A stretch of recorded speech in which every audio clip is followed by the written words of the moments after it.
안녕하세요. 평소 일할 때 아이디어가 잘 안 떠오르거나 할 때, 심심할 때, 잠깐 머리 좀 식히고 싶을 때, 이 사연 채널을 애청하는 구독자 중 한 사람입니다. 저는 30대 후반 여자고요. 그냥 가정주부는 아닙니다. 저는 일하는 시간을 제가 자유롭게 조절할 수 있지만 누구보다도 치열하게 살아가는 사람 중 하나입니다. 그렇다고 엄청 거창한 일을 하는 건 아니지만 누구에게 무시받을 직업은 결코 아닙니다. 제가 참고 참다가 지난주 시어머니한테 제가 하는 일의 정체를 밝힐 일이 있었는데요. 차라리 진작 말해버릴 걸 하는 생각이 들더라고요. 그동안 참아왔던 인격 모독과 저에게만 들이미는 이기적인 잣대, 무시 등을 이제는 더 이상 받아들이기가 너무 싫었습니다. 왜냐하면 시어머니는 얼마 전에 결혼한 동서와 저를 비교하면서 무시하시기 시작하셨거든요. 제가 제대로 통쾌한 복수 한번 해드렸습니다. 어떻게 했는지 자세하게 말씀드릴 테니까 전국에 계신 며느리분들 제 사연 듣고 조금이라도 힘내시라고, 기 펴고 사시라고, 참고 사시지 말라고 모두 좋아요와 구독 먼저 해주시고 사연 들어주시길 바라겠습니다. 많은 분들께서 이 사연을 들으시고 대리만족하셨으면 좋겠어요. 그럼 본격적으로 제 사연에 대한 이야기를 시작하겠습니다. 저는 30대 초반까지는 뚜렷한 직장이 없이 제가 정말 하고 싶은 일이 무엇인지 고민하며 방황하는 시기를 가졌습니다. 남들에게 말하면 알만한 서울 최상위권 대학, 서울대, 연대, 고대 중 한 곳을 나왔고 취직이 잘 된다는 이야기에 공대를 선택해서 공대생으로 졸업을 했고 삼성, LG, 현대 중 한 곳에서 취업 전환형 인턴을 하다가 부서를 잘못 만나 비인간적인 팀 사람들을 만나 주말은 물론 평일에도 집에 자정이 다 되어 들어가는 그런 말도 안 되는 인턴 생활을 했습니다. 결국 취업 전환이 되어 취직할 수 있었지만 저는 더 그런 곳을 다닌다면 제 인생이 너무 답답하고 숨도 못 쉬며 살아갈 것 같았습니다. 대기업의 장점? 아무것도 느끼지 못하겠더라고요. 단 하나. 기대하시던 부모님께는 죄송한 마음이 들긴 하더라고요. 하지만 대기업을 다니는 것이 저를 엄청나게 큰 감옥에 가두는 일이란 생각이 저를 짓누르고 또 짓눌러서 아무것도 못하게 만들었습니다. 이런 생각들을 멈추고 싶었습니다. 벗어나고 싶었습니다. 도망을 가고 싶었습니다. 그래서 부모님께 그만두겠다고 말씀드렸습니다. 대신 그냥 이대로 제가 방에 틀어박혀서 있는 게 아니라 다른 직장을 구하겠다고 약속을 드렸죠. 제가 다니던 회사를 나온 것은 살기 위해서였습니다. 그런 곳에서 조금이라도 더 있었다가는 제가 병원 신세를 질 것만 같았거든요. 인턴 때도 이런데 취직을 해서 정직원이 되면 얼마나 더 했을까요? 퇴사를 하고 나니 같이 입사할 뻔했던 동기들이 그러던데 퇴사율이 높기로 유명한 좌천당한 사람들만 모아두는 꼴통 부서에 제가 운 나쁘게 배치되었던 거더라고요. 저와 같은 부서였던 이 악물고 꾹 참고 입사를 강행했던 그 친구도 결국엔 1년도 못 버티고 퇴사했다고 합니다. 저는 정말 그 친구도 힘들었을 거라는 생각을 했고 나오길 잘했다고 생각했습니다. 그리고 저는 숨통은 트인 채 일할 수 있을 것 같은 기업들을 찾기 시작했습니다. 저에게는 일한 만큼 보상받고 미래 가치를 알고 함께 달릴 줄 아는 스타트업이 잘 맞았나 봅니다. 물론 대기업이었던 전 회사 인턴 월급과 동일한 급여를 받았지만 저의 아이디어가 아무런 이유 없이 묵살되지 않고 정직한 토론이 가능한, 적어도 말이 통하는 사람들과 눈빛만은 반짝이며 살아있는 또래 사람들과 일하는 것이 저에게는 더 행복한 길이었습니다. 물론 일은 일이라 힘든 일이 없다면 거짓말이지만 저는 스타트업에서 7년을 버티고 제가 몸을 담근 회사도 큰 성장을 이루어 초기 창업 멤버로 꽤나 적절한 보상을 받았습니다. 하지만 스타트업은 언제 어떻게 될지 모르기 때문에 사치와는 거리가 먼 생활을 했고 늘 바쁘게 열심히 일하다 보니 연애와는 담을 쌓고 살다가 스타트업 동료가 해준 단 한 번의 소개팅으로 지금의 남편과 만나게 되었습니다. 제 남편은 정말 나이에 맞지 않게 순박하고 때묻지 않은 그런 사람이었습니다. 그래서 현생에 찌들어 살던 저는 남편이 참 귀엽게 보였습니다. 그거 아시나요? 사람이 귀여워 보이기 시작하면 답도 없다는 걸요. 저는 빠르게 남편에게 빠져들어갔고 첫 연애이자 마지막 연애가 되어 결혼까지 직행하게 되었습니다. 남편은 이해심이 많은 사람이었습니다. 가진 것이 많고 공부도 많이 했는데 그런 속세의 때가 안 탄 것 같은, 오히려 모든 것에 초연한 것 같은 성격인데 정신과 의사라니 완전 반전 직업이었죠. 남편은 열심히 악바리처럼 사는 그런 저를 응원해 주더라고요. 그리고 저에게 너무 열심히 살다 보면 자신이 진정으로 원하는 것을 놓치고 살 수 있다면서 제가 다니는 회사를 그만두어도 괜찮다고 말해준 유일한 사람이었습니다. 남편의 응원 덕분에 아르바이트를 병행하며 제가 하고 싶은 것에 계속 도전하는 삶을 살았습니다. 그 상태로 30대 초반이 되었는데도 그는 전혀 재촉하거나 저에게 잘못 살아왔다는 말을 하지 않고 언제나 늘 한결같이 응원해 주었고요. 그 모습에 저는 남편과 결혼을 결심했죠. 힘들 때 곁에서 힘을 주는 사람은 정말 고맙잖아요. 여러분들께서 저였어도 아마 같은 선택을 하셨을 거라고 생각합니다. 벌써 난 30살도 넘었고 이제 금방 30 중반이 되고 후반이 될 것 같은 생각이 너무 많이 드는 요즘이야. 아직도 내가 평생 뭐를 하면서 사는 게 제일 중요한지 모른다니. 내가 스스로 너무 한심하다는 생각이 많이 들어. 우리 줌이 많이 힘들었구나. 그런데 한심하다고 생각할 거 아무것도 없어. 적성을 운 좋게 빨리 찾은 사람들은 그저 운이 좋았던 거지. 대부분의 사람들은 계속 퇴사할까? 나랑 안 맞는 옷을 입고 있는 것 같다. 내가 잘하지도 않는 길로 언제까지 밥 벌어먹고 살 수 있을까 등등의 생각을 하면서 꾸역꾸역 살아간다고. 하지만 우리 주민은 주체적으로 좋아하는 일, 하고 싶은 일을 찾고 있는 중이잖아. 멋진 일이야. 그러니 기죽지 마. 정말 그럴까? 이 나이 먹고 아직도 변변치 않게 아르바이트나 전전하는 나 같은 사람이랑 왜 만나는 거야 계속? 내가 스타트업 다니던 건 지호 씨 만나고 얼마 안 돼서 있었던 일이잖아. 난 궁금해. 혹시 내가 더 불안해할까 봐 감정을 숨기고 있는 건 아닌지. 그런 바보 같은 소리는 하지 마. 나한텐 줌이 너뿐이야. 알잖아. 네가 아직 못 찾았을 뿐이지 분명 좋아하는 일, 하고 싶은 일을 하면 줌이 너는 그 분야에 탑을 찍게 될 거야. 이렇게 열심히 열정적으로 살 수 있는 사람은 흔하지 않거든? 그걸 조금 늦게 찾는다고 인생이 무너지는 게 아니야. 내가 곁에서 계속 응원해 줄 거야. 그러니 걱정 마. 난 너 아닌 다른 사람과의 삶 생각해 본 적도 없는걸? 하여간 정신과 의사 선생님 아니랄까 봐 바로 안심하게 이야기 잘하는 것 좀 보소. 처음에는 이렇게 세상 물정 모르게 생긴 순수하고 때묻지 않은 사람이 어떻게 그런 정신과 일을 하나 신기했는데 지호 씨가 아이처럼 맑고 순수하고 그 순수한 마음으로 정말 진심을 다해 응원하기에 지치지 않고 상대방을 그렇게 대해주니까 계속 정신과 일을 할 수 있는 게 아닐까 싶다. 정말 대단해 지호 씨. 나도 주미를 만나면서 내 삶의 길을 찾은 기분이야. 난 주미랑 인생의 동반자 같은 사이라고 생각해. 결혼, 설마 이렇게 프로포즈를 하는 거야? 안 돼. 다음에 정식으로 해줘. 알겠어. 당연히 그럴 생각이었다고. 정말 완벽한 남편이죠? 제가 팔불출이라고 생각하실 수도 있겠지만 객관적으로도 이런 사람 또 없다는 생각이 들었기에 남편과 결혼을 진행할 수 있었습니다. 다만 문제는 시댁이었죠. 결혼할 당시에도 결혼 후 초반 6개월까지는 정말 아르바이트를 하며 계속 저의 길을 찾는 상태였기 때문에 까다롭고 편견 가득한 시댁은 저를 안 이꼽게 볼만했다고 생각합니다. 제가 빨리 자리를 잡고 하고 싶은 일을 찾아서 전념하고 싶었던 이유도 결혼 허락을 받고 결혼을 하는 과정 중에 저라는 사람이 이렇게 진로를 찾아보겠다고 늦은 사춘기를 겪고 있는 게 걸림돌이 될 거라는 건 너무나 잘 알고 있었기 때문입니다. 그래도 저희 남편이 저와 결혼하겠다는 굳건한 의지를 꺾지 못하시고 결국 결혼을 승낙하긴 했지만 말이죠. 그리고 결혼 후 일부러 시댁과 1시간 반이나 떨어진 거리에 신혼집을 구했는데 이유는 시어머니가 저한테 찾아오거나 찾아오라는 말을 덜 할 수 있게 하기 위함도 있었습니다. 남편의 세심한 배려였죠. 이런 면들을 아는데 어떻게 이 남자와 결혼하지 않을 수 있겠나요? 여러분이 저라면 남편과의 결혼을 포기하셨을 건가요?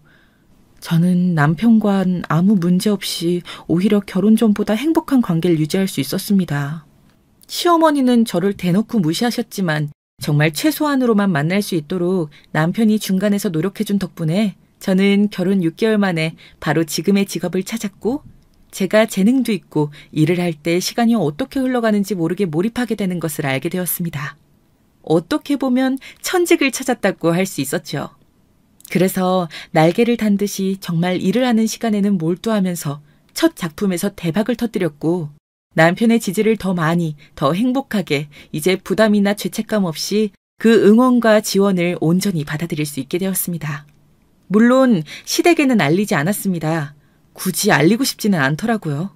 알리고도 굳이 시어머니처럼 편견 넘치는 사회의 잣대를 잘 들이미시는 분과 깊게 교류하고 싶지 않았습니다. 시어머니께서도 저를 별 볼 일 없다고 생각하셨는지 아니면 창피하다고 생각하셨는지 시어머니 친구분들이 모이는 자리나 미용실, 백화점 그런 일에 절대 먼저 부르는 법이 없으셨습니다. 오히려 편하다고 생각했어요. 저는 제가 찾은 천직 같은 그 일에 더 몰입할 수 있는 환경이 만들어지는 것이니까요. 그러다가 남편의 동생이 결혼을 하면서 일은 시작되었습니다. 한동안 잠잠하던 시어머니가 저를 찾기 시작했기 때문이죠. 동서될 사람이 그 잘난 의사였거든요. 예, 새아가, 우리 집에 복덩이가 굴러들어왔는데 너는 따라 나서지 않고 뭐하니? 오늘 나랑 백화점 좀 같이 따라가야겠다. 11시까지 우리 집으로 시간 맞춰오고. 네? 갑자기 이렇게 전화로 시간 대뜸 오라고 하시면 어떡해요, 어머님. 백화점은 왜 가시는 건데요? 아니, 집에서 노는 백수면서 뭐 이렇게 말이 많니? 바깥에 좀 다녀야 너도 정신병 안 걸리고 건강할 거 아니니. 거기서 그러고 집안에 틀어박혀 있으면 안 답답하니? 백화점 구경이나 시켜주려고 했더니 고마운 줄도 모르고. 이래서 사람 봐가면서 잘해줘야 되는 건데. 다른 때는 잘만 혼자 가시더니 갑자기 무슨 바람이 부셔서 저한테 같이 백화점을 가시자고 하는 건지 저야말로 당황스럽죠, 어머님. 그럼 같이 갈게요. 제가 11시까지 댁으로 가겠습니다. 진짜 그렇게 나올 것이지. 너는 집에서 하는 일도 없는 애가 왜 이렇게 뜸을 들이니? 백화점 갈 거니까 추리닝 같은 후줄근한 건 안 된다. 그 정도는 말 안 해도 알겠지? 예, 압니다. 11시에 뵙겠습니다. 시어머니와의 통화나 만남은 언제든 불쾌한 여운이 강하게 남았지만 지금까지 제가 포기하지 않고 천직을 찾도록 도와준 남편을 세상에 있게 한 그런 유일한 분이시니까 마냥 미워할 수는 없겠다는 생각에 백화점을 따라 나서게 되었습니다. 동서는 이제 막 병원 일을 시작한 페이닥터로 유명한 정형외과에서 일하고 있었습니다. 당연히 바쁘겠죠. 이제야 혼자 다니는 건 외롭다고 느끼신 건지 잘은 모르지만 이번에 같이 가드린 다음 계속 백화점이든 어디든 따라다니라고 하시면 다시 일 시작했다고 딱 그 정도만 이야기할 참이었습니다. 출퇴근을 한다고 하면 이렇게 막 부르시지는 못할 테니까요. 현대백화점부터 돌게. 출발해라. 예, 어머님. 오늘 여러 군데 갈 거니까 운전 잘해야 한다. 현대 들렸다가 롯데 들렸다가 갤러리아까지 갈 거야. 저 거의 장롱 면허인데 열심히 해볼게요. 내비게이션 좀 켜고요. 잠시만요. 너는 일도 안 하는 백수인 애가 평소에 운전 연습이나 열심히 해놓지 않고 우리 지호한테 힘들게 운전까지 시키지 말고 네가 좀 운전이라도 해주면 좀 좋니? 애가 왜 이렇게 생각이 없어 생각에. 저도 바빠서요, 어머님. 제가 노는 것 같아 보이시겠지만 사실 일하고 있거든요. 요즘 사실 정신이 없어요. 운전은 그리고 남편이 훨씬 잘하고요. 잘하는 사람이 잘하는 일 하는 게 가장 좋은 거잖아요. 겨우 아르바이트 고정 몇 시간 한다고 생생히 내니? 하여간 염치도 없지. 운전 못하는 건 자랑이니? 이렇게 백화점이나 미용실 갈 때 앞으로 연습한다고 생각하고 나 태워다니거라. 택시 타는 것도 우리 지호 돈으로 탈 텐데 아깝지도 않니? 아유 정말. 저는 버스나 지하철 타요, 어머님. 그리고 제가 버는 돈으로 제 앞가림은 충분하답니다. 저 일이 바빠서 어머님 운전수 노릇은 못해요. 죄송해요. 다른 운전하실 분을 차라리 알아보시는 게 어떨까요? 아니 어떻게 한마디를 안 지려고 하니? 그래. 이래서 사람은 배우고 회사 생활을 해야 돼.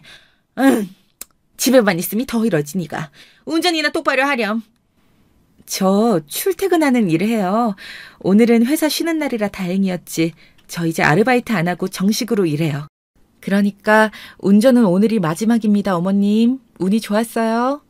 하필 연락하셨는데 저희 회사 창립기념일이라 쉬는 날인 거 있죠? 출퇴근을 한다고? 언제부터? 지금 나 운전해주기 싫어서 이러는 거냐? 거짓말하는 거면. 진짜예요, 어머님. 남편한테 물어보세요. 지호 씨도 저랑 같은 말 할 거예요. 시어머니는 저한테 앞으로 운전을 시킬 생각이셨나 본데 절대 그렇게 당할 수는 없죠. 제가 정말 노는 것도 아니고 일하느라 정신 없는데. 남편한테는 차에서 내리자마자 문자로 출퇴근하는 직장 다닌다고 입 맞추자고 보내놓았습니다. 백화점에 들어서자마자 시어머니는 무서운 속도로 쇼핑을 즐기시더군요. 이제 보니 저를 운전수로 쓰는 것보다는 짐꾼으로 쓰고 싶어서 부른 것이었습니다. 점차 쌓이는 짐들에 오랜만에 근력 운동을 하는 것 같이 잔뜩 무거운 짐을 들고 따라다니면서 다시는 안 와야지 이를 바득바득 갈았습니다. 이제는 좀 그만 사셨으면 하는 마음에 이 많은 명품을 어디에 쓰시려나 물었습니다. 어머님, 너무 손이 크신 거 아닌가요? 한 번에 이렇게 많이 사시면 어디에다 쓰시려고요? 고생하는 의사 며느리한테 이 정도 선물은 양반이지. 이제 가방만 사면 되겠구나. 옷이랑 신발은 넉넉하게 샀으니 그래도 활용 점점으로 가방은 있어야겠지? 둘째 새아가가 어떤 가방을 들었더라. 옷이랑 신발은 최대한 비슷한 스타일로 샀는데. 동서 주려고 지금까지 이렇게 많이 사신 거예요? 게다가 명품 가방까지 사주시려고요? 저는 짐꾼이나 시키고요. 정말 너무하신 거 아닌가요? 의사 며느리하고 백날 노는 너하고 같냐? 사람도 자기 분수를 알아야 하는 거야. 의사 며느리한텐 이런 명품이 하나도 안 아깝지만 너는 집에서 노는 사람이 나와서 짐꾼이라도 해야 되는 거 아니니? 공짜 밥 먹고 공짜로 우리 지호집에서 살면서 이 정도도 못해, 어? 어머님, 지금 하신 말씀 후회하게 되실 거예요. 후회? 무슨 후회? 이걸로 주세요. 이 가방이 예쁘네. 우리 둘째 새아가가 딱 좋아하겠어? 포장에 특히 신경 써주시고요. 우리 의사 며느리 줄 거예요. 아시겠어요? 저한테 대놓고 의사 며느리인 동서와 비교질을 하시는 시어머니를 보니 이제는 도저히 참을 수가 없었습니다. 아니, 참을 이유가 없었죠. 저한테 이런 모욕을 주시면서 동서줄 명품 가방을 고르는 시어머니에게는 제대로 저에 대해 밝혀서 통쾌한 복수를 해야겠다는 생각을 했습니다. 출퇴근하는 일을 시작했다고 하지 말고 그냥 그 자리에서 바로 제가 무슨 일을 하는지 얼마를 버는지 설명드릴 걸 그랬나 봅니다. 후회가 되더라고요. 그러면 이런 말도 안 되는 쇼핑에 따라와서 운전에 짐꾼까지 하며 저의 소중한 시간을 허비하지는 않았을 테니까요. 너무나 분하고 억울하고 제 에너지와 시간이 아깝다는 생각이 강하게 들더군요. 그동안 시어머니가 저에게 무시하고 깔보면서 인격모독까지 하셨던 것들이 주마등처럼 스쳐 지나가는 순간이었습니다. 그래서 더 이상 참지 못하고 동서가 선물 받을 명품 가방을 그 자리에서 갈기갈기 찢어버렸습니다. 제가 그렇게 하는 모습을 보고는 정말 깜짝 놀라서 토끼 눈으로 이게 무슨 짓이냐며 소리 지르는 시어머니에게 제 정체가 담긴 명함을 지갑에서 꺼내어 시어머니에게 던졌습니다. 그러자 깜짝 놀라서 오줌을 지르시더라고요. 그때의 시어머니 표정을 아직도 잊을 수가 없습니다. 믿을 수 없다는 눈빛에 급격히 어두워지는 안색이란 저한테 어떻게 대해야 하나 흔들리는 눈동자를 보면서 참 사람이 간사하다는 생각이 들더라고요. 그동안 참아왔던 인격모독과 저에게만 들이미는 이기적인 잣대, 무시 등을 이제는 안 들어도 되겠지요. 진작 제대로 제가 하는 일에 대해 밝힐 걸 그랬습니다. 이게 뭐 하는 짓이냐? 가방을 찢어? 이게 얼마짜린데? 얼마인지는 알고 찢는 거야?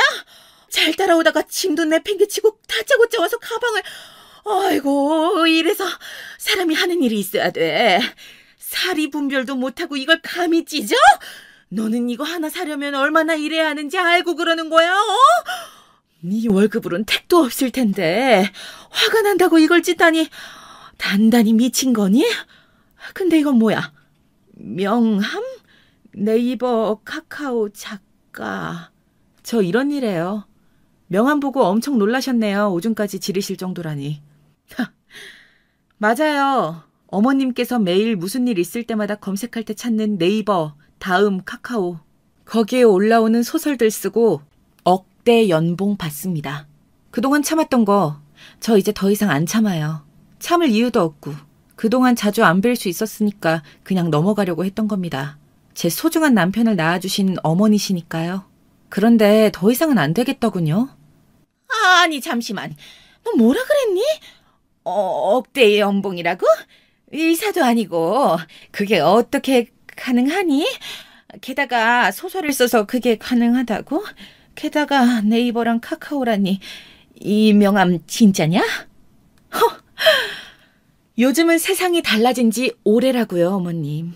웹소설이라고 제 이름 석자를 쓰는 게 아니라 필명을 써서. 제가 말하기 전에는 다른 사람들이 저를 알아볼 수도 없고 작품 활동에만 전념하면 독자들이 읽어주는 만큼 돈을 버는 그런 직업이에요. 의사 며느리지만 저보다 못 벌 건데. 제가 지호 씨 연봉도 이미 가뿐하게 넘겼거든요. 지금 그 말이 사실이냐? 책임질 수 있어? 아유, 네가 뭐 아무리 많이 벌어봤자 소설 쓰는 작가인데 어떻게 의사보다 많이 번다는 거냐? 시어머니 나를 지금 그런 말로 속일 수 있다고 생각하냐? 나 참 어이가 없어서. 못 믿으시겠으면 네이버나 다음에다 검색해보세요. 웹소설 작가 억대 연봉이라고요. 제 말이 진짜인지 아닌진 이미 세상이 다 아는걸요? 믿고 싶지 않으시면 믿지 마세요. 그런데 제 명함 보고 이미 놀라신 거 아니셨나요? 아, 믿기 싫으셔서 그러시는 거죠. 제가 말씀 안 드리려다가 이제야 말씀드리는 건 더 이상 어머님께서 하시는 말도 안 되는 비교와 무시, 그런 걸 참는데 이골이 났기 때문입니다. 이젠 아시겠죠? 저한테 더는 함부로 대하지 마세요. 아니, 어떻게 이럴 수가. 정말이잖아. 오늘 제가 찢은 명품 가방은 현금으로 바로 쏴드릴 수도 있어요. 그 정도는 저한테 아무것도 아니거든요. 운전이나 하라고 하셨나요? 제가 쓰는 작품 시급으로 따지면 얼마인지 감도 안 오시죠? 택시나 타고 들어가세요. 아, 이거 짐을 다 들고 나가실 수나 있나 모르겠네. 저는 바빠서 이만. 잠시만, 세아가. 내가 미안하구나. 잘못했다. 아유, 그게 정말이면 왜 진작 말해주지 않았니? 그러면 내가 그렇게 널 무시할 일도 없었을 텐데. 대체 언제부터인 거니요? 그게 지금 중요한가요? 이걸 굳이 말하지 않은 건 어머님과 엮이고 싶지 않았기 때문이에요. 제 일하기에도 바빴거든요. 저는 정말 제가 잘하고 좋아하는 일로 돈을 버는 행운은 남편 덕분에 찾아온 거라고 생각해서 여기서 참는 겁니다. 제가 작품 연재 때문에 바빠서요. 이제 가봐야겠어요. 앞으로 뭐 백화점이고 미용실이고 짐꾼이고 필요하시면 저보다 시급 낮은 의사 며느리 동서한테나 연락하세요. 시어머니는 혼이 나간 사람처럼 그 자리에 주저앉아 한참을 있으시더라고요. 그러거나 말거나 저는 다시 제 일을 하러 집으로 갔습니다. 그동안 저한테 모욕하시고 무시하신 거 다 후회하고 계실까요? 아마 더 검색해보기 바쁠 것이라고 생각합니다. 웹소설 작가로 성공하면 얼마나 벌 수 있는지, 이 업계에서 최고 대우를 받는 게 어떤 건지, 영화나 드라마 또는 웹툰화 되면 어떻게 되는지 등등 알고 깜짝 놀라실 겁니다. 웹소설 작가로 사는 게 결코 쉬운 일은 아니지만 지금의 남편이 응원해주고 계속 찾아보라고 다독여준 덕분에 저의 천부적인 재능을 발휘할 이런 천직을 찾을 수 있었습니다. 그래서 남편에겐 언제나 고마운 마음뿐이고요. 남편은 이 웹소설 작가를 시작하고 쓴 작품의 1호 팬이 되었고 이 작품이 우리를 부자로 만들어줄 것을 진작부터 알고 있었던 것 같습니다. 남편이 정신과 의사로 일하는 것도 저에게 더 풍부한 작품을 만들 수 있게 하는 좋은 원료가 되어주었지요. 남편에게 시어머니 소식을 들으니 시어머니가 왜 진작에 저의 직업에 대해 연봉에 대해 이야기하지 않았냐며 노발대발하셨다고 하더라고요. 씩씩대며 그 명품 쇼핑한 것들을 다 환불하셨다는 이야기도 들었습니다. 기껏 힘들게 돌아다니면서 샀던 것들을 어떻게 바로 이렇게 다 환불할 마음을 먹으셨는지 정말 태세전환이 빠르신 분이라는 걸 새삼 깨달았습니다. 그러면서 제가 뭘 좋아하는지 물어보셨다고 하더라고요. 정말 웃기지 않나요? 지금 생각해도 아직 통쾌하고 속이 다 시원합니다. 저는 명품 사치하지 않고 별로 지금 제가 하는 일 말고는 빠져있는 게 없어서 저한테 선물하고 싶으셔도 선물할 게 없으실 텐데 당분간 골머리 계속 썩히실 것 같아서 제가 바라는 건 최대한 저를 찾지 않는 거라는 말만 전해달라고 남편에게 그랬습니다. 남편은 환하게 웃으며 당연히 그렇게 말해두었다고 했습니다. 역시 똑똑한 사람입니다. 사실 남편에게 개원해 줄 수 있을 만큼 돈을 모았지만 남편은 개원보다는 부동산에 투자하고 계속 이렇게 살자고 하더라고요. 이유를 물었더니 당신이랑 같이 산 명품 옷이랑 신발 그것들 다 환불하느라 애먹으셨다네. 그걸 왜 다 환불하셨대? 아, 이제 동서보다 나한테 잘 보이는 게 나을 것 같다고 생각하신 거야? 그런 거지? 아, 정말 대단하시다, 우리 어머님. 나도 우리 엄마가 대단하신 거 아주 잘 알지. 나한테 당신이 좋아하는 거 다 말하라고 성을 내시더라고. 아예 마음이 확 바뀌셨나 봐. 진짜 진작에 말할 걸. 그런데 왜 개원하기 싫다는 거야? 나 그동안 믿어준 당신한테 보답하고 싶은데 내가 지호 씨 아니었음 이렇게 천직을 찾을 수 있었겠어? 미안해하지 말고 부담 갖지 말고 그냥 받아줘. 어? 난 당신이 천직을 찾아서 기쁘게 일하는 모습을 보면 너무 기뻐. 그것만으로도 이미 충분히 갚았어. 개원을 굳이 하지 않아도 되는 이유가 있어. 난 줌이 네가 글을 쓰고 싶으면 글을 쓰고 쉬고 싶으면 쉴 수 있게 해주고 싶어. 내가 개원을 하면 내가 자유로울 수가 없잖아. 자유롭게 일하는 시간을 조절하고 한 작품 끝나면 쉴 수도 있는 줌이야 나도 맞추고 싶달까? 개원을 하기보다는 그만두고 같이 쉴 땐 쉬면서 여행도 다니고 그리고 또 줌이가 다음 작품 쓸 때 나도 다른 병원에 들어가면 되는 거니까. 그렇게 기특한 생각이 있었다니. 역시 지호 씨, 당신은 정말 나한테 최고의 짝꿍이라니까? 고마워, 그렇게 말해줘서. 우리 한동안 외국이나 나가 있을까? 어머님께서 계속 알아보시고 귀찮게 하실까봐 사실 좀 신경 쓰이네. 그러지 않아도 주미가 좋아하는 거 열심히 찾고 계셔. 나한테 정말 내 연봉을 뛰어넘는 게 맞는지 10번도 넘게 확인하셨고 말이야. 명품도 안 좋아한다고 그 정도 선물론 주미 마음 돌리기 힘들겠다고 했더니 시무룩하시긴 하더라고. 그래도 지호 씨가 날 가만히 내버려두고 찾지 않는 게 최선이라고 이야기해줘서 다행이지. 안 그러면 계속 허물캐시고 할 것 같아서. 하루아침에 무시하고 모욕하고 깔보던 나한테 뭘 어떻게 잘해줘야 할지 어떤 선물을 줘야 할지 고민하시는 걸 보면 참 많은 생각이 들어. 통쾌하기도 하고 뭐 약간 귀여우신 것 같기도 하고. 우리 엄마도 이번 일로 많이 놀라신 모양이야. 주미 비위 맞출 생각에 열심히 쉬어. 근데 그럴 방법이 아예 없다고 하니까 어쩔 줄 몰라 하시는 중이시긴 하지. 그동안 우리 엄마가 주미한테 너무하시긴 했어. 진작 말씀드리지 않은 걸 너무 원망하시더라. 그러지 말라고 말씀은 드렸지. 당신이 중간에서 역할 잘 해줘, 지금까지처럼. 알겠지? 난 마저 작품 쓰고 올게. 이 작품 쓰는 일이 이렇게 설레고 재밌을 수가 없어. 버는 돈에 더 신이 나는 것도 있지만 내 작품을 만드는 게 이렇게 기쁘고 즐거운 일이라니. 고마워. 다 지호 씨 덕분이야. 나는 그저 주미가 가진 재능을 마음껏 펼쳐놓을 수 있도록 돗자리만 펴놓았을 뿐이야. 이 과정을 잘 풀어오고 도전한 건 주미 너 자신이지. 난 주미가 내 아내라서 내 사람이라서 정말 자랑스럽고 다행이야. 그건 나도 그러네요. 고마워 지호 씨. 남편과 대화를 하면 언제나 위로와 위안을 받을 때처럼 마음이 단단해지고 활력을 얻게 됩니다. 이러니 제가 어떻게 남편을 사랑하지 않을 수 있겠어요. 저의 이런 사연들이 요즘 말로는 참교육이라고 불리더라고요. 모른다고 해서 막무가내로 무시하거나 인격모독을 하면 안 된다는 걸 이번에 뼈저리게 느끼셨겠죠, 시어머니께서. 이 사연을 보내게 된 것은 전국에 참고 사는 며느리분들 또는 남편분들 아니면 시어머니 모두에게 이 사연이 조용히 지내는 사람이라고 해서 결코 무시하면 안 된다는 것을 일깨워주지 않을까 해서 보냈습니다. 그리고 저한테 공감해 주시면서 이 통쾌하고 속 시원한 복수를 대리만족하시기를 바라는 마음이었습니다. 그리고 저도 30대 초반까지는 별다른 뚜렷한 직장 없이 제가 어떤 일을 하는 것이 가장 좋을지, 무엇을 하고 싶은 사람인지, 무슨 일을 잘할 수 있는지 전혀 모르고 진로에 대한 고민이 많은 사람이었다는 것을 잊지 말아주셨으면 좋겠습니다. 저도 끝이 없는 터널을 지나는 느낌이었습니다. 진로 고민은 진작 했어야 되는 거 아니냐며 스스로를 자책하기도 했습니다. 아무것도 하지 않고 놓아버리고 싶은 순간만 수백 번, 수천 번, 수만 번 찾아왔습니다. 하지만 모든 터널에는 끝이 있고 가장 어두운 때가 지나면 가장 밝은 해가 우리를 기다리고 있더라고요. 그래서 이 사연을 들어주신 여러분들에게 전하고 싶습니다.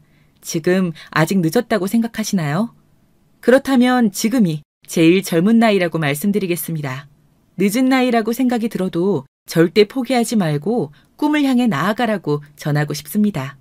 나이는 단지 숫자에 불과하더라고요. 저와 같은 일을 하는 웹소설 작가님들 중에는 40대에 50대에 첫 소설을 연재하신 분도 있으시거든요. 우리는 언제든지 새로운 시작을 할 수 있으며 꿈을 이루기 위해 노력할 수 있습니다. 저도 한때는 나이라는 것이 성공을 위한 장애물이 아닐까 생각했었지만 아니더라고요. 많은 사람들이 늦은 나이에도 새로운 직업을 찾고 새로운 기술을 배우며 새로운 도전을 통해 성공을 이루었습니다. 그리고 지금의 나이는 오히려 실패와 두려움이라기보다는 경험과 지혜를 의미합니다. 우리는 이미 많은 경험을 겪고 많은 것을 배웠습니다. 이러한 경험과 지혜는 우리가 우리의 꿈을 이루는 데 큰 도움이 될 것입니다. 우리의 과거의 성공과 실패, 어려움과 극복 등은 지금의 우리를 있게 했습니다. 우리의 특별한 능력과 인내심을 이끌어냈죠. 이를 새로운 도전에 활용하고 자신의 꿈을 향해 나아가는 것을 멈추지 마세요. 오히려 나이는 새로운 가능성을 찾기 위한 동기부여가 될 수도 있습니다. 삶은 계속해서 변화하고 발전하지 않습니까? 우리는 지금까지의 인생에서 어떤 꿈이든 이룰 수 있는 가능성을 가지고 있습니다. 늦은 나이에 시작한다고 해서 실패할 이유는 없는걸요. 오히려 우리는 지금까지의 크고 작은 경험들을 바탕으로 더 현명하게 선택하고 더 힘차게 나아갈 수 있습니다. 그래서 저는 여러분들에게 희망과 용기를 전하고 싶습니다. 꿈을 향해 나아가는 것은 쉽지 않을 수 있습니다. 그러나 우리가 가진 열정과 결단력을 믿습니다. 우리는 늦은 나이에도 포기하지 않고 꿈을 향해 나아갈 용기를 가지고 있거든요. 우리 안에 있는 불타오르는 열정을 살려내고 그 꿈을 이루기 위해 행동에 옮겨보자고요. 저의 사연이 여러분들에게 통쾌한 복수, 속 시원한 이야기만으로 끝나지 않고 제가 늦게라도 꿈을 찾아 제가 하고 싶은 일을 찾아 도전했더니 결국 찾았다는 그런 희망의 메시지를 전하고 싶습니다. 나이는 단지 숫자에 불과하며 포기할 이유는 없습니다. 우리는 언제나 새로운 꿈을 꿀 자격이 있으며 그 꿈을 이루기 위해 노력할 가치가 있죠. 제가 여러분들을 항상 응원하고 여러분들께서 스스로 행복한 삶을 살아가실 수 있기를 진심으로 바라고 또 바라겠습니다. 저는 남편의 제안대로 지금 연재하는 것을 마치면서 머리도 식힐 겸 남편과 한 몇 달 정도 해외에 나가 있으려고 합니다. 아직 행선지를 정하지는 않았는데 그동안 제가 달려온 만큼 남편도 머리를 식히고 쉬는 시간이 필요하다는 생각을 했거든요. 저는 물론 작품이 너무 쓰고 싶겠지만 그걸 조금 누르고 현재를 즐기는 것도 이제는 필요하다는 걸 알았습니다. 제가 웹소설 억대 연봉 작가인 것을 밝히고 난 후 속 시원한 후일담을 한 가지 더 말씀드릴까요? 시어머니와 함께 결혼 전부터 결혼 후에도 변함없이 저를 은근히 무시하고 깔보던 그 의사 동서가 소식을 듣고 쫄래쫄래 쫓아와서 귀찮게 하더라고요. 진짜냐고, 어떻게 그렇게 벌 수 있냐며 궁금하다고, 조금만 말해줄 수 없냐고 하는 겁니다. 본인은 의사로 이렇게 일하는 게 사실 싫다고요. 자기도 웹소설 보는 걸 참 좋아한다는 겁니다. 제 작품이 뭔지 꼬치꼬치 묻는데 절대 작품은 말해주지 않았습니다. 이 업계에서는 자기 작품을 잘 밝히지도 않고 필명으로 대화하는 게 암묵적인 규칙이거든요. 그리고 알게 돼서 굳이 저의 작품을 감나무, 배나무 떠들고 다니는 것도 싫었고요. 이렇게 비밀스럽게 저의 작품 세계를 펼쳐나가는 편이 저한테 더 유리하고 훨씬 좋다고 생각합니다. 제 작품이 유명해지면 되지 저라는 사람이 유명해지는 걸 원하지는 않거든요. 특히 가족들에게는 더더욱이요. 형님, 제가 웹소설을 정말 좋아하는데요. 이렇게 주변에 웹소설 작가님이 있는지 정말 몰랐어요. 지금에야 일이 바빠서 많이 읽진 못하지만 그래서 그래요. 형님이 의사 연봉은 진작에 뛰어넘는 억대 연봉이란 말을 들어서 더욱 그 작품이 뭔지 너무 궁금해요. 네? 부탁이에요. 제발 알려주시면 안 될까요? 그렇게 무시할 땐 언제고. 이제 와서 왜 이렇게 친한 척해요. 동서 이렇게 뻔뻔한 사람인지 몰랐네. 사람 참. 형님도 그거야. 어머님께서 하도 형님을 갈구시고 그러니까 저도 어쩔 수 없이. 저는 형님한테 처음부터 뭔가가 있는 것 같았다니까요. 어머님이 그렇게 심한 말로 무시하고 하시는데도 아랑곳하지 않으시고 굉장히 단단한 분이라고 느꼈었는데 그게 다 이유가 있으셨던 거군요. 단단한 사람인 건 우리 남편 덕분이에요. 동서, 사람이 그러는 거 아니에요. 이렇게 다짜고짜 찾아와서 그동안 어머님이랑 같이나 무시하고 깔볼 땐 언제고. 혹시 기억상실증 같은 거 걸린 거예요? 아니면 양심이 없는 거예요? 동서가 웹소설을 좋아하든 말든 나랑은 아무 상관도 없고 알리고 싶지도 않아요. 내가 그렇게 한가해 보여요? 아니, 제 말은 그게 아니라. 죄송해요, 형님. 형님이 웹소설 억대연봉 작가님이라고 하니까 궁금한 것도 너무 많고 사실 잘 안 믿기기도 해서 제대로 이야기를 들어보고 싶었어요. 그동안 무시하고 깔봤던 건 죄송해요. 사과는 됐어요. 어차피 직업에 따라 사람 귀천 따지고 무시하는 사람들은 쉽게 안 변하죠. 그 천성이 어디 가겠나요? 제가 웹소설 억대 연봉 작가가 아니어도 저는 동서의 형님이었잖아요. 저는 똑같은 사람인데 동서는 왜 다른 사람 대하듯 저를 대할까요? 돈을 잘 버는 직업을 가졌다고 다른 사람을 함부로 대해도 되는 건 아니에요. 의사라는 사람이 그래가지고 환자들한테 나설 자격이나 있는 건지 의심스럽네요. 그건 제가 눈이 멀었었나 봐요. 의사라는 자부심에. 어머님께서 옆에서 자꾸 치켜 세워주시니까 저도 모르게 그만. 이제 어머님 핑계밖에 될 게 없나 보네요. 그런 생각을 하고 그런 행동을 한 건 모두 동서의 선택이었어요. 동서가 그런 사람이란 증거죠. 변명의 여지가 없어요. 이제 그만 나가주세요. 저는 작품을 써야 해서요. 그러네요. 죄송해요. 작품 쓰셔야 하는데 방해 안 되게 얼른 나가드릴게요. 의사 동서는 제가 버는 돈에 대해 자격지심이 있는 게 바로 티가 나더라고요.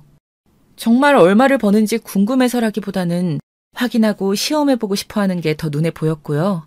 제 작품이 무엇인지, 그것으로 얼마나 성공을 한 건지 기분 좋게 이야기해줄 수도 물론 있지만 굳이 그럴 필요가 있을까요? 이미 열등감에 빠진 사람인데요.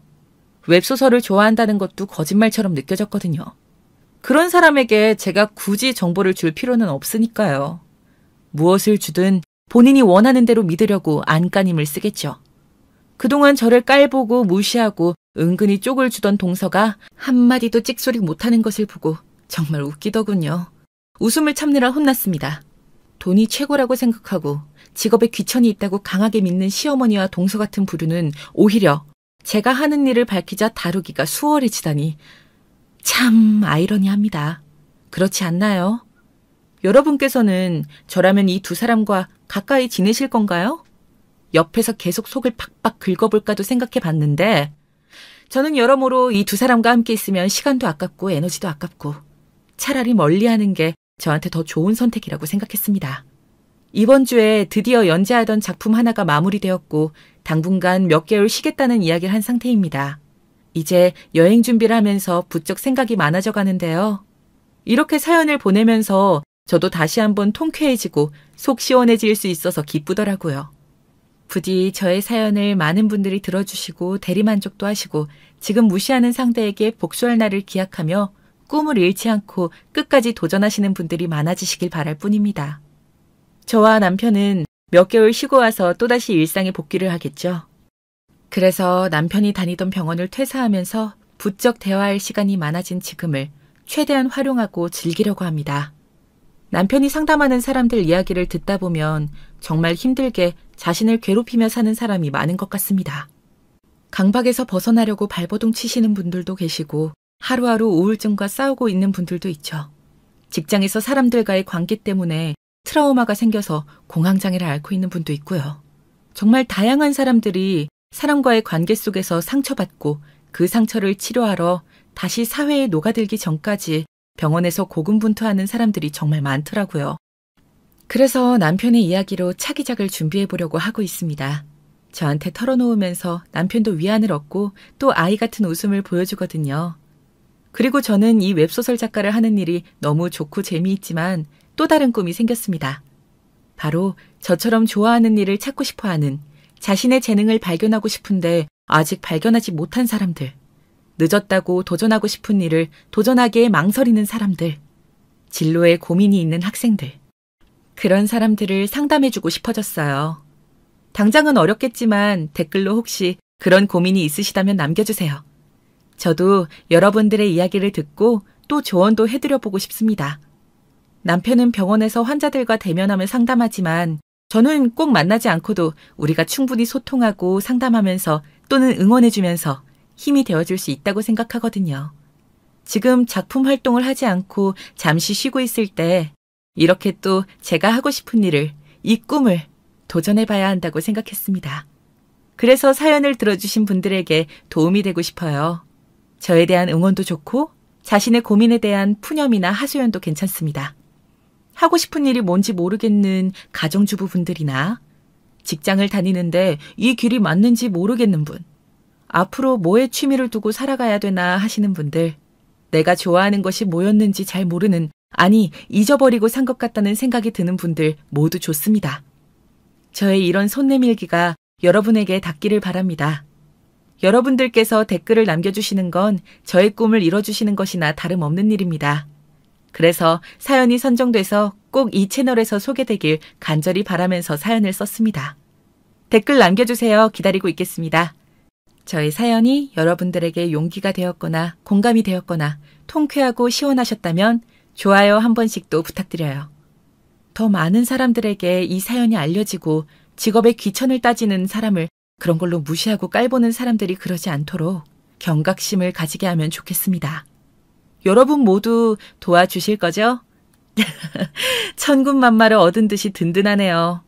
시어머니는 이제 저한테 가끔씩 필요한 게 있으면 언제든 연락하라고, 이제 남편이랑 결혼해줘서 고맙다는 말까지 하시더라고요. 남편이 저와 같이 여행 가는 것과 퇴사하는 것을 말했나 봅니다. 제가 개원까지 해줄 수 있다고 얘기했던 걸 아시고는 아마 저한테 더 잘해주시려고 하는 것이겠죠. 참, 사람이 이렇게 변할 수 있다는 게 신기하지 않으신가요? 나중에 시어머니를 소재로 소설을 써도 참 재미있을 것 같다는 생각이 드네요. 여러분께서 저라면 시어머니를 소재로 소설을 쓸 때 어떻게 하실 것 같으신가요? 작품은 정말 이렇게 생각하면 소재가 무궁무진하고 쓸 내용도 많은 것 같습니다. 정말 제가 행복하게 글을 쓴다는 것을 더 절실하게 느끼고 있는 것 같습니다. 여러분께서도 이런 일을 찾으시면 좋겠어요. 취미로도 좋습니다. 취미가 내 삶에 크고 작은 활력을 만드는데 큰 도움을 주니까요. 웹소설 작가로 어떻게 시작했는지 궁금하시면 그걸 남겨주셔도 좋습니다. 제가 엄청 자세하게는 어려워도 대략적인 방향은 말씀드릴 수 있을 것 같아요.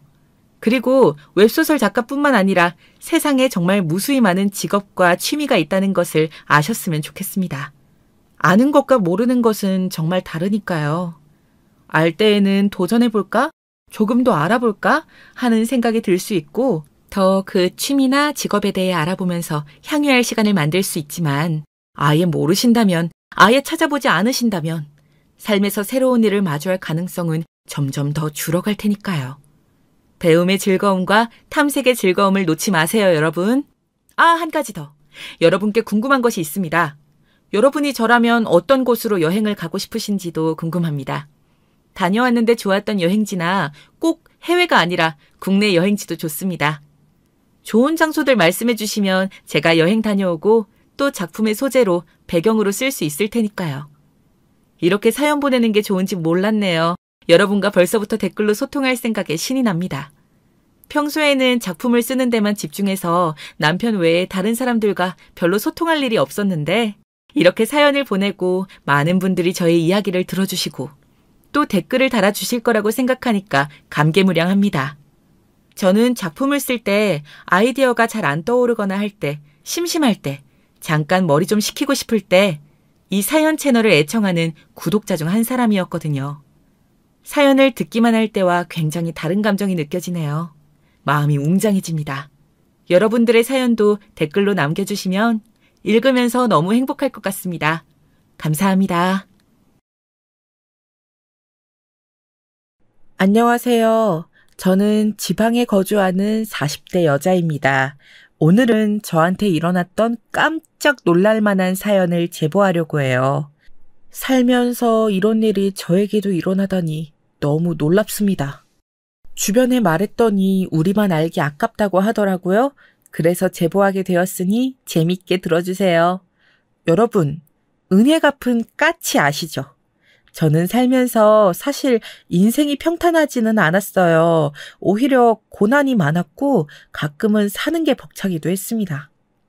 그래도 제 나름의 신념은 있었어요. 사람이 아무리 그래도 착하게 살자는 신념이요. 평소에 이런 성격 때문에 배신을 당하기도 하고 억울한 일도 당연히 있었습니다. 하지만 인생이 길다는 말을 요즘 실감하는데요. 확실히 저는 착하게 사는 제가 좋아요. 무슨 말인지 궁금하시죠? 그럼 바로 시작할게요. 미쳤어? 이 사람아, 이게 도대체 몇 번째냐고. 당신은 저 어린애들 안 보여? 당신 자식이 지금 셋이나 있어. 그런데 그렇게 바람을 피우고 싶어? 내가 한 번 봐줬으면 이제는 그러면 안 되는 거잖아. 안 그래? 내가 이상해? 시끄러워. 내가 만나고 싶어서 만난다는데 네가 왜 난리야? 그럼 이혼해. 이혼하라고. 이혼하자고 하면 절대 안 된다고 했던 거는 너 아니야? 나 어리고 예쁜 새 애인하고 재혼하게 이혼하자고. 네 딸이 지금 3명이야. 저 애들은 어떡해? 여보, 제발 정신 차려. 이제 큰딸은 중학교 들어가. 아직 애들 많이 어려. 적어도 사람이 아기를 낳았으면 책임감은 있어야 하지 않아? 너는 집에 애가 이렇게 많은데 다른 여자를 만나고 싶어? 우리 아들한테 그만해라.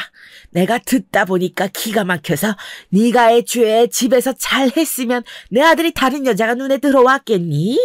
남자는 여자하기 나름이다. 그렇게 사사건건 간섭하니까 내 아들도 밖에서 숨통이 트였겠지. 아유, 최악이다, 최악이야. 내 말이 그 말이야. 내가 바람 피우는 게 잘못이야? 그러면 네가 잘하라고. 시끄러우니까 밥이나 가져와. 배고파, 밥 줘. 제 가정 환경은 아주 좋지 않았어요. 저는 세자매의 큰딸로 태어났는데 자라면서 부모님이 사이좋은 모습을 단 한 번도 본 적이 없습니다. 아빠는 제가 아주 어릴 때부터 바람을 피우셨고 심지어 만나는 새로운 여자를 집으로 데려오기도 했었어요. 어린 나이에 그런 아빠가 너무 미웠던 기억이 나요. 여기 왜 이렇게 더러워? 너 아까 청소는 했어? 네가 그러니까 자꾸 우리 아들이 밖에서 새로운 여자를 만나는 거 아니냐? 나 같아도 아내가 집에서 이러고 있으면 밖에서 다른 여자를 만나고 싶지. 빨리 청소 안 해?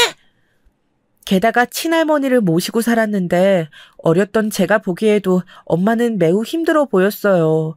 그래도 엄마는 이혼하지 않았는데 그게 다 우리 세자매 때문이었죠. 아빠가 그래도 밖에서 돈을 꾸준히 벌어오긴 했거든요. 현실적으로 이혼하면 엄마가 우리를 혼자 키우는 것은 너무 막막했었나 봐요. 그런데 그렇게 이혼하지 않고 버티던 엄마가 나서서 이혼하게 된 계기가 있었어요. 바로 제가 고등학교 1학년 때였습니다. 아이고 내 아들. 우리 아들은 죄가 없어요. 이게 다 며느리가 집안에서 아내 역할을 못해서 그래. 우리 아들이 원래는 진짜 사람이 얼마나 착한지 몰라. 사람을 때렸다고? 그거 다 실수예요. 그런데 교도소에 간다니. 이게 무슨 말이에요? 안 돼요. 차라리 며느리를 데려가세요. 바로 아빠가 술을 마시고 동네 아저씨와 시비가 붙었어요. 거기서 서로 주먹 다짐까지 하게 되었고 돈과 힘이 없던 아빠는 그대로 교도소에 가게 되었습니다. 워낙 사고를 많이 치고 다녀서 경찰서에 가는 것은 놀랍지 않았어요. 그런데 진짜로 교도소에 들어가게 된 것은 처음이었습니다. 더 웃겼던 것은 아빠와 친할머니는 그걸 다 가만히 집에서 살림하던 엄마의 탓을 하였던 거였어요. 당신이 뭐라도 해보라고. 저놈 아내는 아빠 빽까지 써서 경찰서에서 빼냈던데 우리는 변호사 선임할 돈도 없어서 내가 그냥 교도소에 가게 생겼잖아. 너는 내가 교도소 가면 그때는 어떡할래? 돈 벌어오는 사람도 없는데 어떡할 거야. 뭐라도 하라고. 친정도 없는 년이라 쓸모가 없어. 우리 아들이 뼈 빠지게 밖에서 돈을 벌어왔으면 안에서 잘했어야지. 순진한 내 아들을 이렇게 교도소까지 가게 만들어? 네가 제정신이야?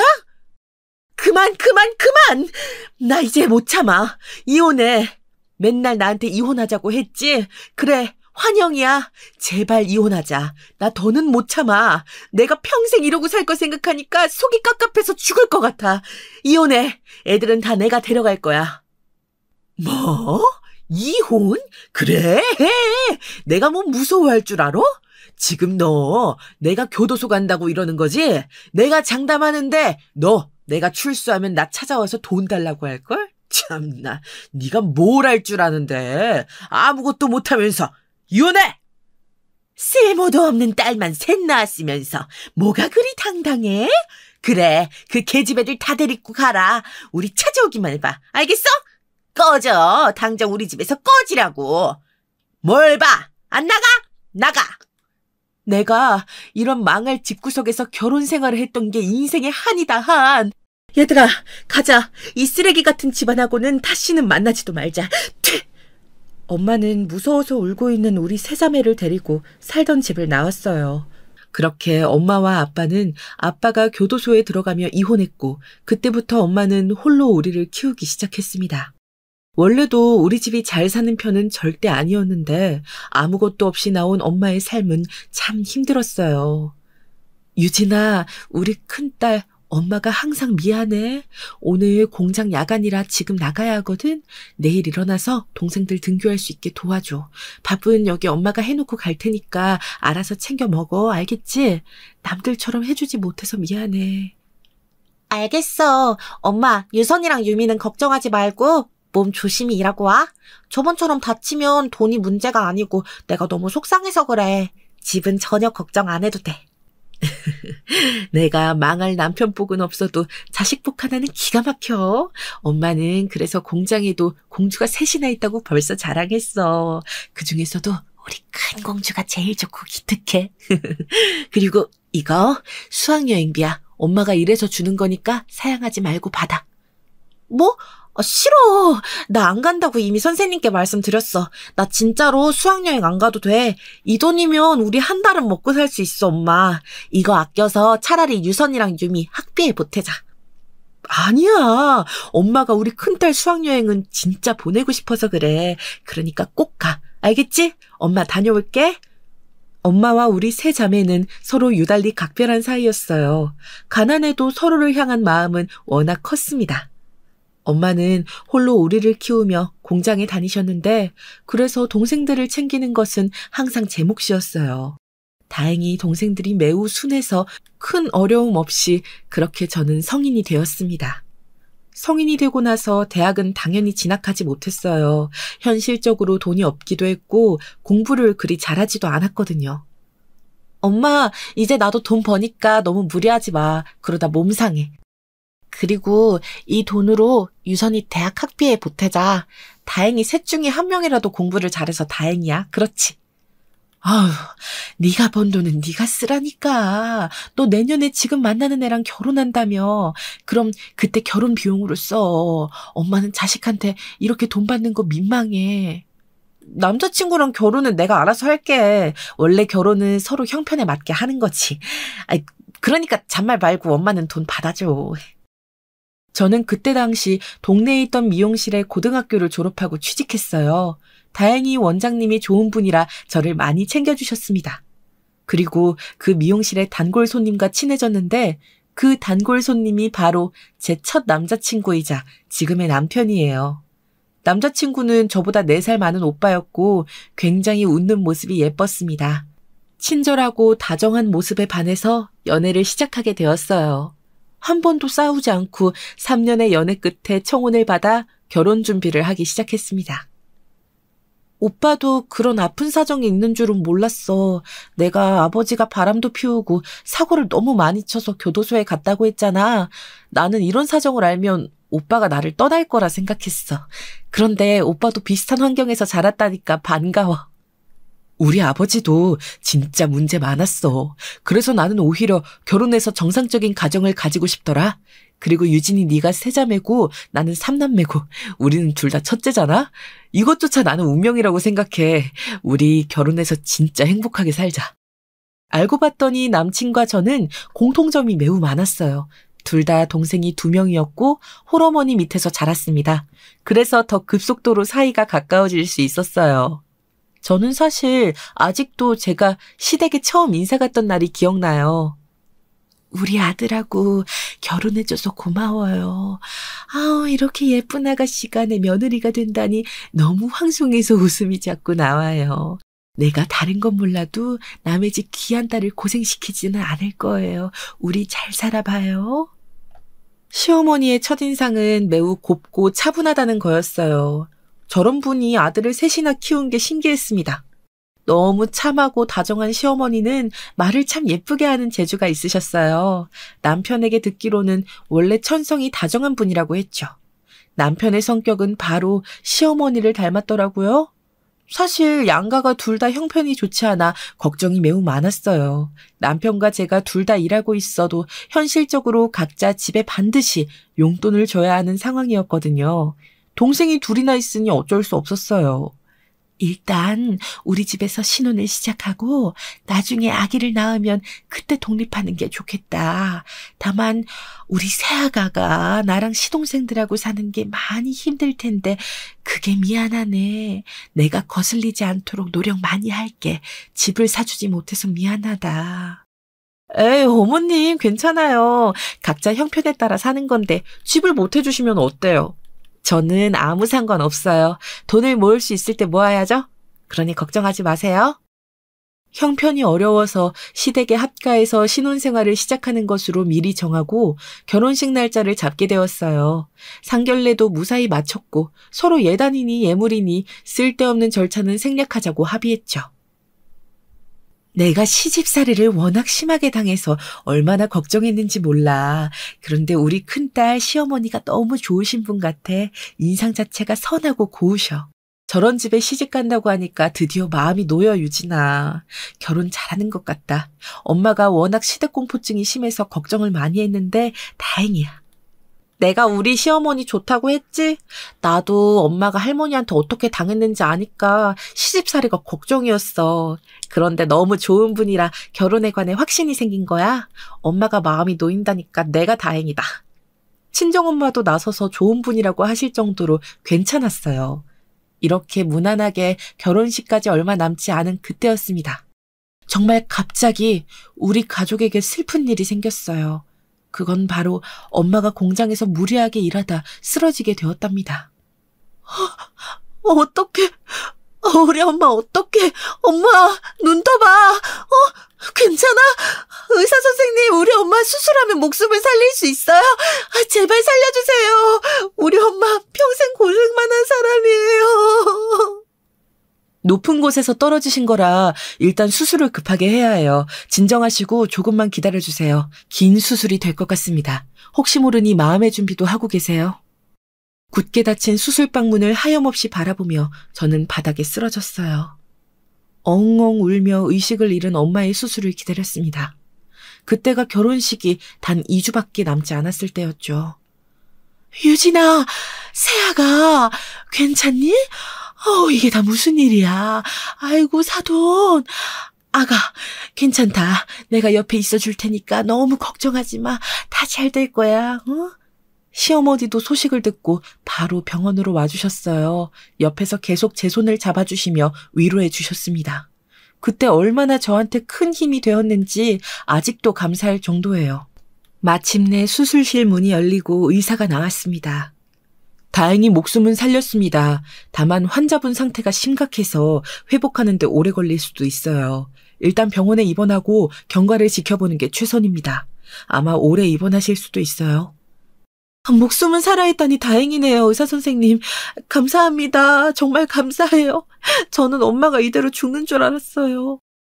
다행히 엄마는 수술이 잘 되었지만 입원은 필수로 해야 하는 상황이었어요.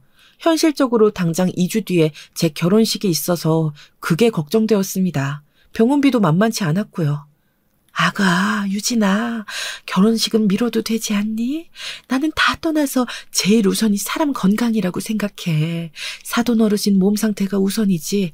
나는 네 의견에 따를 테니 네가 하고 싶은 대로 하렴. 알겠지? 시어머니는 너무 감사하게 제 의견을 제일 먼저 물어보셨어요. 결국 저도 속이 말이 아니라 결혼식은 뒤로 미루게 되었습니다. 남편도 시어머니도 괜찮다고 하셨지만 참 죄송했죠. 그런데 저는 이때 아이러니하게 결혼을 꼭 해야 한다고 생각했습니다. 그 이유는 바로 시어머니의 행동 때문이었어요.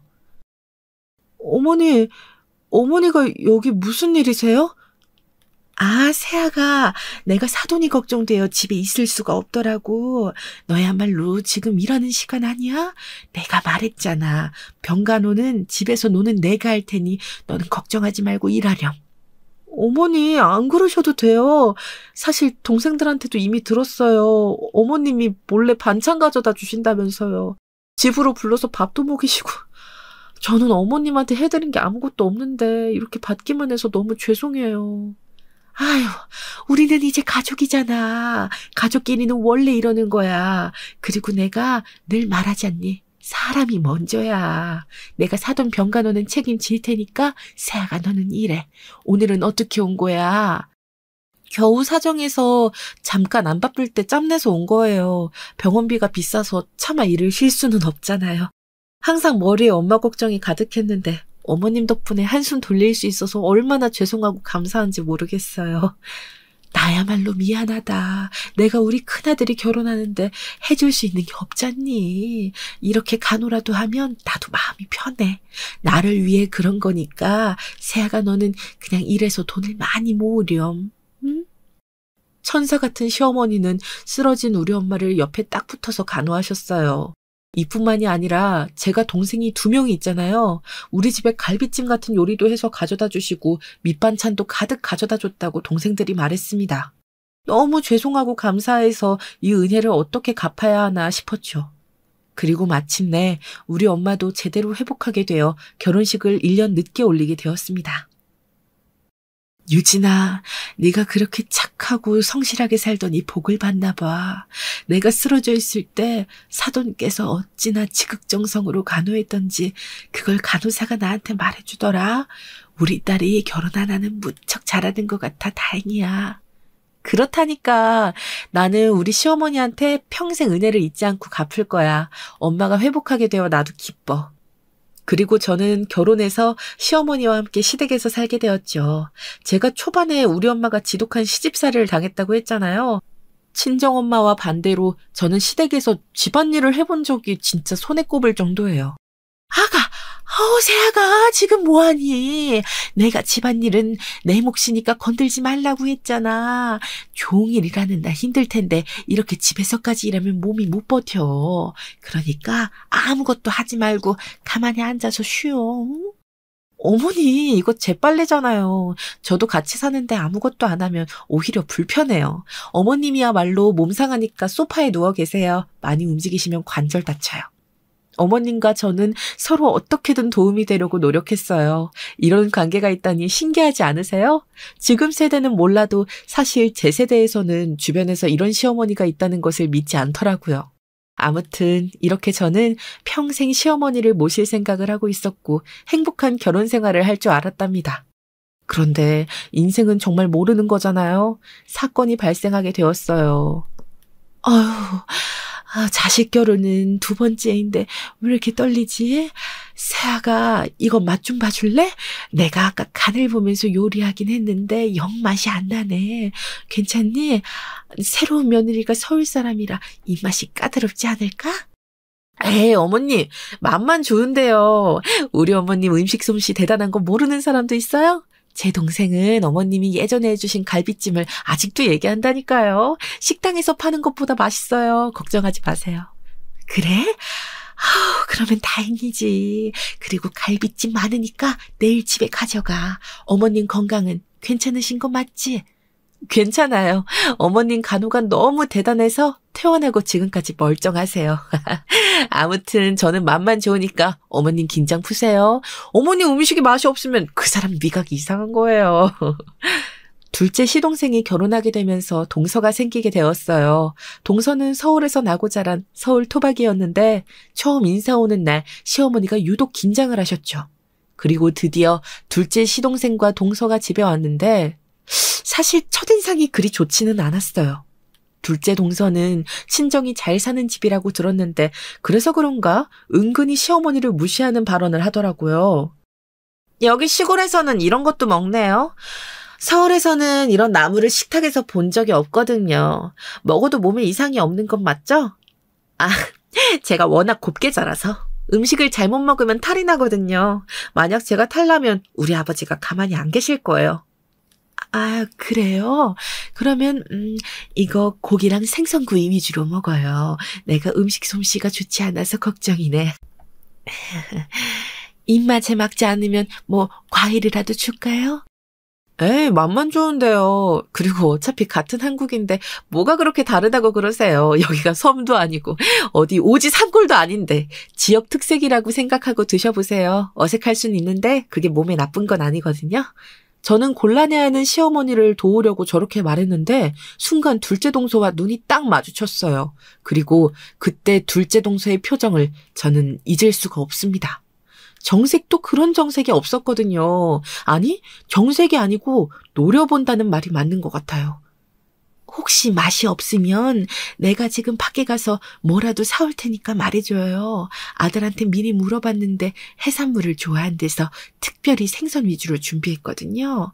어머니, 고등어 김치찜이 너무 맛있어요. 이거 남으면 우리 친정에 들고 갈게요. 여보, 맛있지 않아? 나는 너무 맛있어. 제가 일부러 저렇게 말한 것은 다 이유가 있었어요. 둘째 동서는 전형적인 서울 깍쟁이였거든요. 시어머니가 자기를 위해 준비했다고 하는데 깨작거리는 모습이 너무 좋지 않았습니다. 표정부터 먹기 싫은 티를 내길래 시어머니가 민망해하셨어요. 거의 밥이 줄지 않는 것을 보고 시어머니는 속상해하셨죠.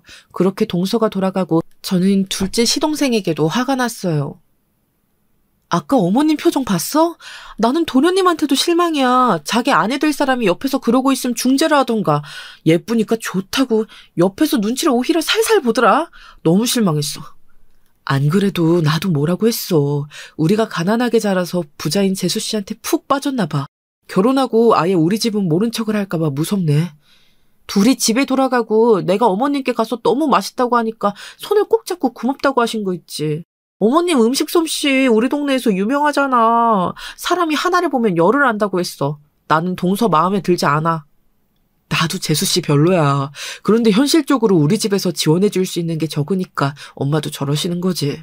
재수 씨도 우리 동생이 잘나서 자기 집으로 쓱 데려가려고 저러잖아. 아, 속상하다. 둘째 시동생은 공부를 매우 잘해서 서울에 있는 대학에 진학했어요. 거기서 열심히 죽어라 공부해서 대기업에 들어갔습니다. 그리고 둘째 동서를 만났는데 동서네 집안에 돈이 워낙 많았어요.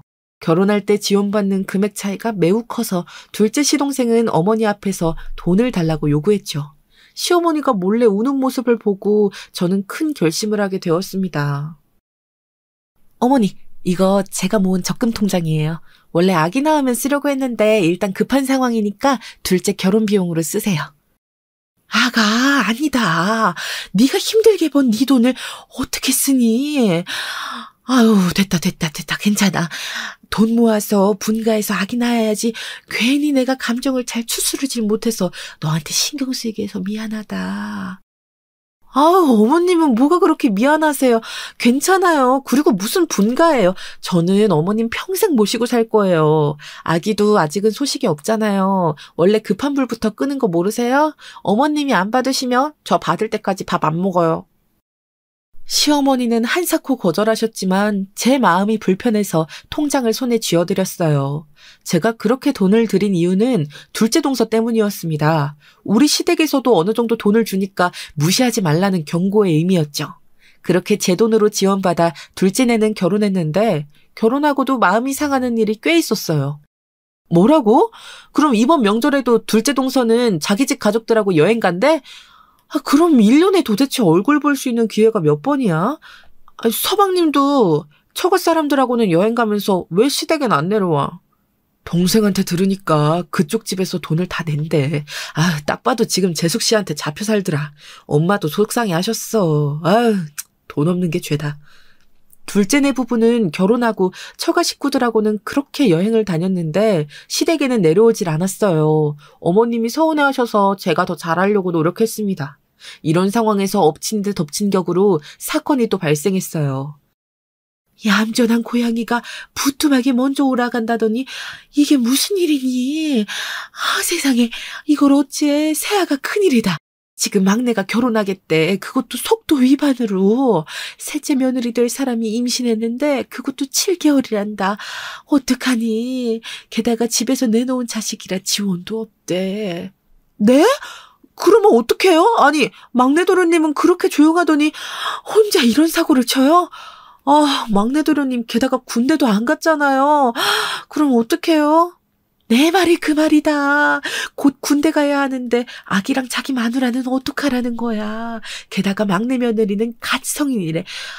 내가 미치겠다. 이걸 어쩌니. 이렇게 대책 없이 아기를 가지면 어떡한데요? 여보, 이걸 어떡해? 일단 그럼 갈 곳이 없으니까 우리랑 같이 살아야 해? 그렇게 조용하던 막내 도련님이 기어코 사고를 치게 되었어요. 갓 성인이 된 막내 동서는 딱 봐도 앳된 인상이었습니다. 고등학교를 자퇴했다고 들었는데 너무 딱 봐도 양아치였죠. 둘째 동서는 깍쟁이, 막내 동서는 양아치. 내가 미치겠어. 우리 시어머니 힘들게 살았는데 왜 이런 시련이 있는 거야? 그래서 지금 당장 내일부터 막내 동서가 시댁에 들어온대. 더 웃긴 건 뭔지 알아? 막내 도련님은 다음 달에 군대에 간다는 거야. 기가 막힌다. 사돈속이 말이 아니겠어. 네가 옆에서 잘 도와드려. 임신도 거의 아기를 낳을 때가 되어야 알리다니 보통 영악한 게 아니네. 막내 동서는 만삭인 상태로 우리 시댁에서 같이 살게 되었어요. 고등학교도 자퇴하고 가출해서 동네를 돌아다니다가 막내 도련님을 만났다고 하더라고요. 그래서 그런가 기본 예의 자체가 없었습니다. 어머님, 저 배고파요. 라면 끓여주세요. 그리고 어제 보니까 아이스크림 딸기 맛이던데. 저는 초코 맛이 좋거든요. 오늘부터는 초코 맛으로 사다 주세요. 아, 배고프다. 빨리 끓여주세요. 어머니, 제가 할 테니까 앉아 계세요. 무릎도 안 좋으시면서 자꾸 그렇게 움직이면 더 안 좋아져요. 아까도 보니까 계속 바닥 쓸고 닦으시던데 무리하지 마세요. 형님이 끓이시려고요? 그럼 저 계란도 넣고 파도 넣어주세요. 그냥 먹으면 밍밍해서 맛이 잘 안 나요. 좀 매콤하게 물량도 적게 해서 끓여주세요. 저는 속이 부글부글 끓었지만 그저 고개를 끄덕였어요. 저도 평소 같았으면 분명히 뭐라고 했을 텐데 임신한 상태니까 뭐라 하질 못하겠더라고요. 우리 착한 시어머니는 남편도 가족도 없이 혼자 시댁에서 사는 막내 며느리가 안쓰럽다고 하셨습니다. 어린애가 뭘 알겠어. 자기도 아기 낳으면 그때 비로소 어른이 되니까 그때는 달라질 거야.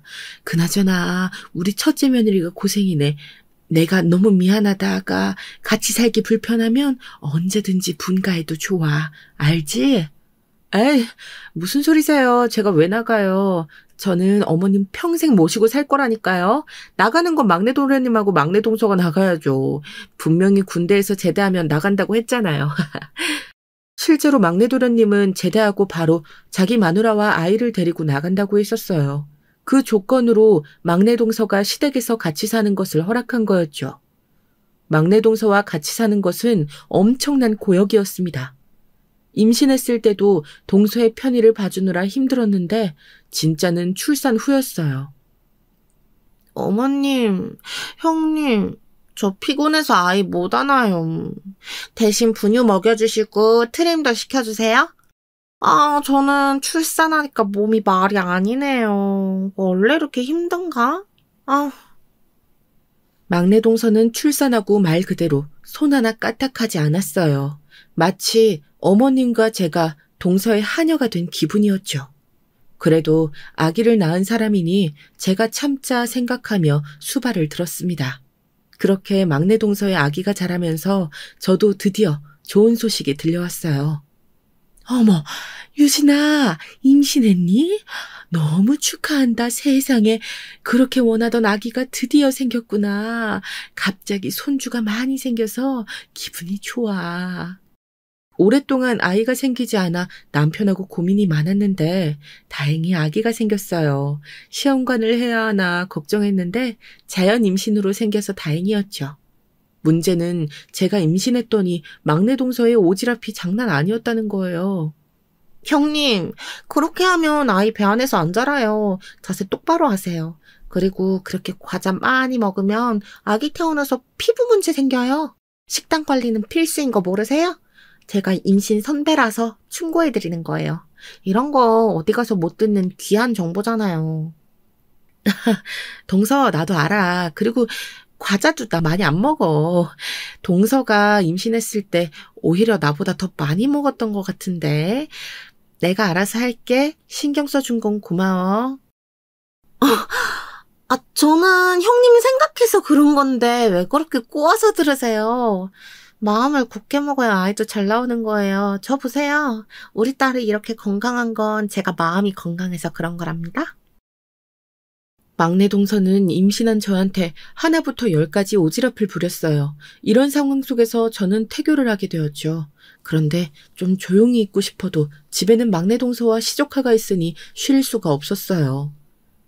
형님, 원래 임신했을 때 안 움직이면 더 안 좋은 거 아시죠? 저 친구 만나고 올 테니까 우리 아이 좀 봐주세요. 아이를 많이 봐야 나중에 더 키우기 좋잖아요? 동서 아기는 동서가 돌봐야지. 친구들 만날 때 데리고 나가. 이제 밖에 나가도 되는 개월수잖아. 나랑 어머님은 동서의 개인 베이비시터가 아니야. 뭐라고요? 형님은 같은 며느리면서 어떻게 그러세요? 안 그래도 저 되게 소외감 느껴요. 맨날 어머님은 형님하고 대화하고 저는 왕따 시키잖아요. 이러니까 제가 자꾸 밖에 나가는 거예요. 뭐? 동서가 하도 어머님을 부려먹어서 내가 어머님 신경 쓰는 거잖아. 그리고 동서 행동을 돌아봐. 내가 이상해? 나도 동서가 남편 없이 시댁에서 혼자 아이 키우는 거 힘드니까 충분히 편히 봐주고 있잖아. 동서 너무 철이 없어. 아기도 낳았는데 이제 철 들어야지. 어떻게 저한테 그런 말씀을 하실 수가 있으세요? 저는 뭐 임신하고 싶어서 임신했어요? 지금 저 친정 없다고 무시하시는 거예요? 됐어요. 저 집 나갈래요. 동서는 심지어 아기를 낳고 저랑 살짝 말다툼했던 날 가출까지 했어요. 그냥 잠깐 기분이 안 좋아서 나간 줄 알았는데 진짜 밤에 들어오질 않더라고요. 시어머니와 남편 그리고 저는 셋이 나가서 동네를 계속 돌았어요. 아가, 네 잘못이 아니야. 임신했는데 왜 나왔어? 위험하니까 집에서 편하게 있어. 내가 아들하고 같이 막내 며느리를 찾아볼게. 아직 어려서 그런가 상황 판단이 잘 되지 않나 봐. 어머님, 그럼 아기 이리 주세요. 제가 아기 데리고 들어가 있을게요. 생각해보면 시조카도 참 불쌍해요. 엄마가 자기를 이렇게 다른 사람한테 던지듯 맡기고 가출한 걸 알까요? 유진이 네가 며느리로 들어왔을 때는 너무 행복했는데 지금은 왜 이러는지 모르겠다. 나는 이게 다 내 잘못 같고 그래. 아무튼 나랑 큰아들이 찾을 테니 넌 들어가 있어. 어머님이 하도 들어가라고 해서 저는 시조카를 안아 집으로 들어왔어요. 그런데 정말 웃겼던 게 뭔지 아세요? 집에 들어갔더니 막내 동서가 술에 취해서 거실 소파에 누워있더라고요. 동서! 일어나! 집에 왔으면 왔다고 얘기해야지. 이게 뭐야? 지금 가출하고 술 먹고 들어온 거야? 아기도 있으면서 왜 이렇게 철이 없어? 아기한테 부끄럽지도 않아, 어? 뭐? 야! 나 너 때문에 술 마신 거 아니야? 어? 씨, 진짜 형님이면 다냐? 원래 내 성격이면 너 이미 죽었어, 알아? 진짜 거슬리는 게 한두 개가 아니야, 확씨. 막내 동서를 깨우자 저에게 욕설하며 손을 들어 때리는 신용까지 하더라고요. 저는 기가 막혀서 말이 나오질 않았습니다. 제 연락을 받고 남편과 시어머니가 집에 들어오자 동서는 더 주정을 부리기 시작했어요. 차마 눈 뜨고 못 보는 광경이었습니다. 재수씨, 정신 차려요. 아니, 남편도 없는 시댁에서 이러고 싶나. 진짜 왜 이러는 거야. 막내 제대하면 당장 내쫓자. 나 같이 더는 못 살아. 아가, 괜찮니? 술을 너무 많이 마셨네.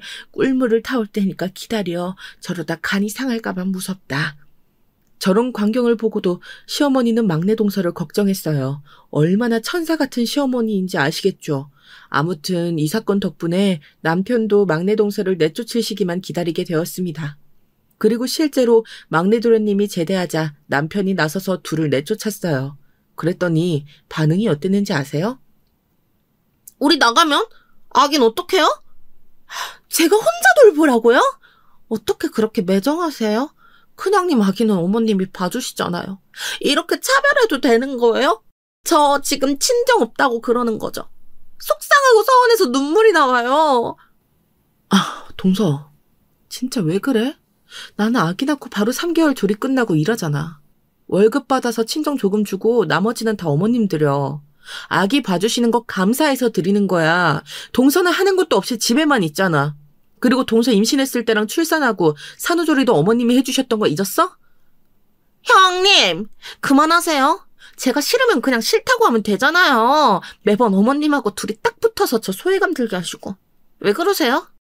지금 남편도 제대하고 할 줄 아는 게 없어서 공장 가게 생겼어요. 그럼 저 혼자 집에서 살림하고 아이 봐야 되는데 그게 쉬워요? 동서, 그러게 왜 어린 나이에 임신해서 그래. 나랑 남편은 상황 보면서 임신한 거야. 동서가 시댁을 나가기 싫으면 행동을 잘했어야지. 막내 도련님과 동서 보고 나가라고 하니 동서는 끝까지 싫다고 우겼어요. 하지만 이미 남편과 저는 확고한 마음이었습니다. 가출 사건 이외에도 동서는 담배를 피웠는데 그게 그렇게 고통이었거든요. 동서가 흡연해서 그게 내 아이한테도 영향을 끼쳐. 그리고 어머님 건강도 이제 안 좋으신데 자꾸 그렇게 집에서 담배를 피우면 우리가 너무 피해를 보잖아? 서로 따로 살면 좋은데 왜 그렇게 고집하는 거야? 솔직히 우리가 아이 봐주고 동서는 매일 친구들하고 놀러 다니니까 편했지? 알겠어요. 그럼 나가면 되잖아요. 진짜 더럽고 치사해서 못 견디겠네. 형님, 그렇게 살지 마세요. 그러다 벌 받아요?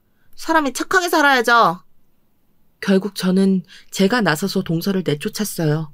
실제로 동서의 반응이 한두 개가 아니어서 상당히 고통스러웠거든요. 그렇게 동서를 내보내니 속이 다 시원했습니다.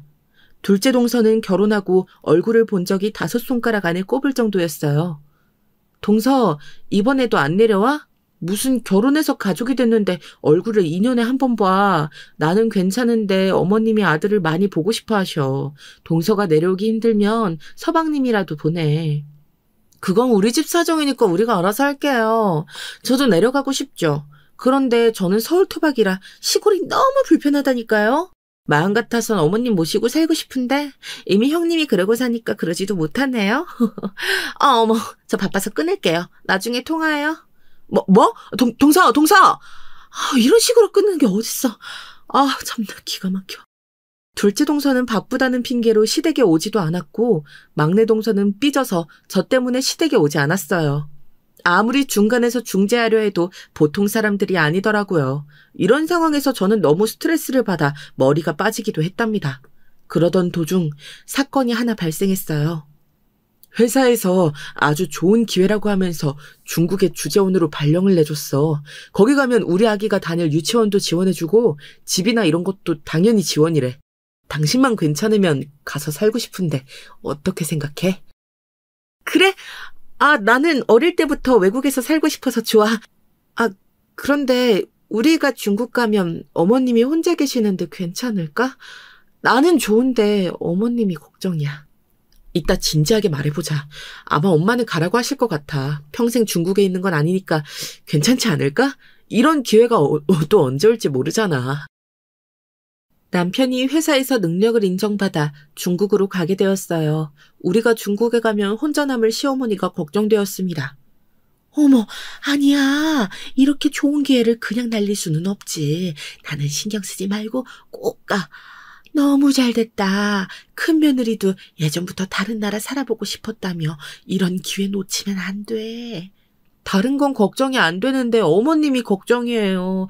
혹시라도 무슨 일 생기시면 반드시 연락하세요. 아셨죠? 미국도 아니고 영국도 아니고 중국이니까 언제든 올 수 있어요. 그렇게 우리 부부는 아이를 데리고 중국으로 향했습니다. 그리고 한동안 고생을 많이 했어요. 다른 나라에서 사는 것이 꿈이었는데 말이 통하지 않으니 힘들었습니다. 그래도 현지에서 어학원도 다니고 한인들과 친해지며 차차 적응하기 시작했죠. 아이도 커서 국제학교에 입학해서 잘 다니고 있었어요. 아가, 거긴 괜찮니? 나는 잘 지내고 있단다. 음식은 입에 맞니? 내가 예전부터 늘 말하지만 사람은 건강이 최우선이야. 알지? 먹기 싫어도 야채랑 과일 꼭 챙겨 먹고 고기도 주기적으로 먹으렴. 아들은 남자니까 괜찮은데 우리 며느리랑 손녀가 걱정이다. 어머님, 저는 너무 건강해요. 오히려 중국에 와서 살도 쪘어요. 다이어트가 시급해요. 그나저나 애아빠가 일이 너무 바빠서 이번에도 한국에 못 갈 것 같아요. 대신 이번 일만 끝나면 꼭 같이 찾아뵐게요. 아셨죠? 천천히 와라. 괜히 나 신경 쓰여서 한국에 올 필요는 없어. 나는 너희가 마음이 편한 게 우선이야. 전화해줘서 고맙다. 다음에 또 연락하자. 실제로 남편의 주재원 일이 매우 바빠서 시간이 도저히 나지 않았어요. 겨우 시간을 내서 한국에 가려고 해도 어머님이 만류하시거나 나중에 오라고 하셨죠. 남편과 저도 정착하기 바쁘다는 핑계로 어머님의 얼굴을 못 보고 있었는데 사건이 발생하게 되었습니다. 이 사건이 제가 오늘 제보할 결정적인 사건이에요. 갑자기 한밤중에 둘째 시동생에게 전화가 걸려왔어요. 뭐라고? 어머니가 쓰러지셨어? 뭐? 의식불명? 당장 비행기 알아볼게. 이게 무슨 일이야? 어머니 멀쩡하시지 않았어? 아니다. 나랑 형수가 갈 테니까 기다려. 여보, 이게 무슨 말이야? 어머님이 쓰러지셨다고? 당신 바쁘면 나 혼자라도 어머님 보러 갈게. 아, 세상에, 어머님 어떡해. 의식불명이라니 어떡해. 나 지금 당장 한국 갈래. 어머님이 쓰러지셔서 병원에 입원했다는 소식을 듣고 저랑 남편은 급하게 한국을 가게 되었어요. 아무리 회사 일이 바빠도 어머니가 쓰러진 소식을 듣고 안 갈 수는 없었죠. 그렇게 병원에서 아주 오랜만에 시동생들과 동서들을 마주했습니다. 지금 환자분 깨어나실 때까지 옆에서 상주해서 간호할 분이 필수로 필요해요. 웬만하면 이럴 때는 가족분들이 계시거든요. 상의해서 한 분은 남으셔야 합니다. 의사의 말을 선두로 급기야 가족끼리 싸움이 나기 시작했습니다. 그런데 저는 동서들의 대화를 듣고 진심으로 너무 놀라서 뒤로 자빠질 뻔했어요. 난 못해. 우리는 서울 사는데 언제 지방에서 어머님이 깨어날 때까지 기다려. 저는 그럴 시간도 없고 그러고 싶지도 않아요. 어머님께 딱히 받은 게 없으니 당연히 저는 아니죠. 동서가 어머님 간호하는 게 맞지 않아? 지금도 시댁에서 같이 살잖아. 어머, 자군형님, 말씀 되게 섭섭하게 하시네요. 그럼 저는 뭐 어머님께 받은 게 있나요? 우리가 같이 사는 것도 제가 모시는 거죠. 평소에 제가 모시는데 병간호까지 해야 해요? 잠시만. 이게 무슨 소리야? 막내 동서가 우리 어머님을 모시고 산다고? 분명 분가해서 나갔잖아. 내가 중국에 간 사이에 무슨 일이 있었던 거야? 어머, 형님은 모르셨구나. 동서가 본인이 혼자 아이 키우기 힘들다고 시댁에 무작정 들어갔어요. 이거 모르고 계셨어요? 지금도 시댁 가보시면 아실 텐데 어머님이 혼자 집안일 다 하세요. 아마 그것 때문에 쓰러지신 거 아닐까요? 형님! 제가 어머님 말동무할 때 형님은 뭐 해준 게 있어요? 저는 그래도 가끔 어머님 모시고 병원이라도 갔지. 형님은 서울에서 얼굴도 안 보러 오면서 뭐가 그렇게 당당해요? 사람이 왜 이렇게 못됐어요? 뭐? 지금 말 다 했어? 동서가 어머님 모시고 병원을 다니면 뭐해? 그렇게 집에서 혼자 집안일 다 하시고 동서 입맛에 맞춰서 요리까지 하시잖아. 당연히 노인네가 힘드니까 쓰러지지. 형님 입맛에 맞춰서 요리해도 형님은 맛없다고 안 먹잖아요. 참, 형님보단 제가 낫죠. 아무튼 몰라요. 나는 병간호 절대 못하니까 그렇게 아세요? 너무 기가 막힌 대화에 저는 할 말을 잃었어요. 둘째 서방님은 모른 척 창밖을 보고 있었고 막내 서방님은 동서 옆에서 동조하기 시작했습니다. 저는 남편을 병실 밖으로 데리고 나갔어요. 여보, 당신 주재원으로 일하는 거 대단하고 멋있어. 그런데 나 어머님이 이렇게 쓰러지신 거 보고 절대 중국으로 다시 못 가. 내가 어머님 괜찮아질 때까지 간호할게. 그러니까 당신은 우리 딸 데리고 중국에 가. 여보, 진심이야? 내가 너무 고맙고 미안해. 어차피 주재원 일 몇 개월이면 끝나는 거 알지? 내가 빨리 일 끝내고 한국 가서 당신하고 어머님 챙길게. 저는 동서들이 서로 어머님을 맞기 싫다고 소리 지르며 싸우는 것을 보기 싫었어요. 남편하고 얘기하는데도 병실 밖으로 소리가 들려 사람들이 쳐다볼 정도였습니다. 마음을 먹고 병실로 들어가 가족들이 다 보는 앞에서 말했어요. 둘 다 그만해. 어머님은 내가 간호할 거야. 진짜 사람이 그러는 거 아니야. 우리 어머님 같은 분이 어디 있다고 동서들은 그러는 거야? 내가 간호할 테니까 둘 다 나가. 됐어. 너희는 사람도 아니야. 제가 이렇게 말하자 동서들은 잘됐다는 표정으로 입을 다물었어요. 그 모습을 보고 저는 기가 찼습니다. 그런데 더 놀라운 일이 일어났어요. 바로 제가 그렇게 말하자 어머님이 눈을 뜨고 말씀하셨습니다. 내가 아까부터 들었는데 아무리 생각해도 큰며느리에게 미안하다. 사실 아까 깼는데 지금까지 참고 있었어. 내가 쓰러진 이유는 너무 놀랄만한 소식이 있어서 그랬던 거야. 돌아가신 너희 시아버지가 몰래 예전에 사놓은 땅이 있었는데 그게 지금 발견되었어. 그 땅의 값이 무려 30억이야. 나는 이 돈을 다 큰 며느리에게 주겠다. 지금 사는 집도 처분할 거야. 어머니, 아니, 그게 사실이에요? 세상에 30억이요? 어머, 이럴 수가 있어요?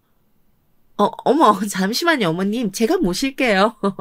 저 서울에서 시간 많은 거 아시죠? 우리 친정이 또 사업이 망해서 돈이 필요했는데, 그러니까 제가 간호할 테니까 돈 저한테 다 주시면 안 될까요? 어머님, 제가 어머님 모시고 사는 거 아시죠? 저한테 이러시면 안 되는 거죠, 어머님. 내가 그동안 우리 첫째 며느리한테 항상 미안했는데 이렇게 갚게 되어 너무 기쁘구나. 나머지 며느리들은 볼 일 없다. 우리 평생 얼굴 보지 말고 살자. 시어머니는 결혼하고 처음으로 정색하며 말씀을 꺼내셨어요. 그렇게 착하고 참한 분이 정색하고 당당하게 할 말만 하니 얼마나 멋졌는지 모릅니다. 동서들은 태도가 돌변해서 갑자기 본인들이 간호하겠다고 난리였어요. 하지만 시어머니는 꿈쩍도 하지 않았죠. 엄마 잠시만요. 아버지가 땅을 사셨어요? 저 그건 몰랐는데. 아니, 왜 그걸 지금 한 거예요, 엄마. 진짜 지금 아내 친정이 지금 사업이 망해서 많이 어려워요. 조금만 도와주세요. 야, 이놈아. 넌 양심도 없냐? 그렇게 결혼하고 엄마 얼굴도 안 보러 왔으면서 갑자기 이래. 막내 너도 마찬가지야. 엄마한테 그동안 다들 얼마나 매몰차게 굴었으면서 양심도 없어? 시동생들도 난리가 났지만 그건 남편이 가볍게 제압했어요. 이 뒤로는 제가 실제로 어머님을 극진히 간호했고 동서들은 병실로 못 돌아오게 막았습니다. 그리고 남편이 중국에서 주재원을 마치고 돌아오자 어머님은 그 돈으로 경기도 외곽에 멋진 별장을 지으셨어요. 거기서 우리 부부와 딸 그리고 어머님과 행복하게 살고 있답니다. 서방님들과 동서들은 어떻게 사는지 궁금하지도 않아요. 아예 연락 자체를 차단했거든요. 여기까지가 제가 준비한 사연입니다. 다들 재밌게 들으셨나요? 저는 어머님을 모시고 평생 행복하게 살려고요. 들어주셔서 감사합니다.